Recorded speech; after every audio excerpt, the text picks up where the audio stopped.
Lots of conversation, Mike, in the last number of days on social media about JT Miller. I mentioned last night that there are at least 4 teams that have expressed interest in JT Miller to this point with the Vancouver Canucks. They are the New York Rangers, the Boston Bruins, the Calgary Flames, and the Minnesota Wild. So my question to you is, either of those 4 teams, or feel free to go off the board, which one is the best fit for JT Miller moving forward? I'd like to see him as a Boston Bruin. And there's a couple of reasons why here. I think for the Calgary Flames, quite honestly, I don't know how JT Miller fits into that dynamic. I don't know under Daryl Sutter how well that relationship would go. That's a real concern of mine. Uh, but I think that looking at the Rangers, that's a team that's got a ton of firepower. Could he help them 5-on-5? Yes, I think so. Give him some more depth. He'd be a good fit there. I do like that, but I just like the Bruins better.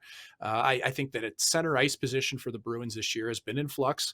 Eric Haula has done a good job moving up to the second line and playing with Taylor Hall, but you have to think that JT Miller would be an upgrade in that respect. He could play first, second. You put him on either of those, you can chuck him on the wing if you have to. And I like the versatility of him. That matters to me. He's not just a straight up centerman or winger. He can help just about anybody's lineup. And, Minnesota, would he help there? Of course, he'd help anywhere. This is a guy who makes your team more dynamic. But I think Minnesota kind of has something special going on. I appreciate that they may be looking to take a swing and make the team even better.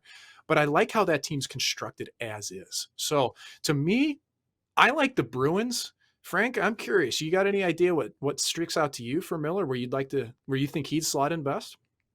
No, I think the Rangers stand out a bit as the team that sort of has been next level in terms of interest. They have a fit there. He knows what it's like. He's comfortable with the Mm-hmm. organization, having already played there, and that makes sense. I just wonder about Minnesota and how active they're going to be at the deadline, because they have all that dead cap money coming, Yeah. $14 million in dead space. That it's like, this is one year to really try and make hay. I think the other part about Miller is that he's really attractive for any team as a trade piece with that one extra year on his deal. So you get Right. at least And 2 very playoff affordable runs with cap hit. JT Miller.